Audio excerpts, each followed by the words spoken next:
আমার এক মামির স্বাদের অনুষ্ঠানে কি কি খেয়েছিলাম সেগুলোই তোমাদের সাথে শেয়ার করব।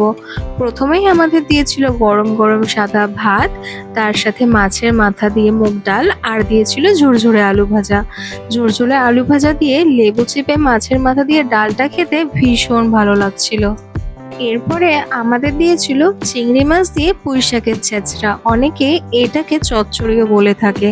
এই ছেঁচড়া দিয়ে ভাতটা খেতে ভীষণ ভালো লাগছিল, আর চিংড়ি মাছ থাকায় টেস্টটা আরও বেড়ে গিয়েছিল।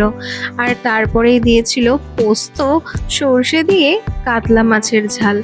এই মাছটা এত ভালো ছিল কি বলবো, আমি কাতলা মাছটা অতটা পছন্দ করি না, বাট আমার এই মাছের তরকারিটা ভীষণ ভালো লেগেছিল। আর তারপরেই আমাদের দিয়ে দিয়েছিল আমার ভীষণ পছন্দের চিকেন। চিকেনটা দিয়ে ভাত খেতে ভীষণ ভালো লাগছিল। প্রতিটা রান্নায় এক কথায় অনবদ্য খেতে হয়েছিল।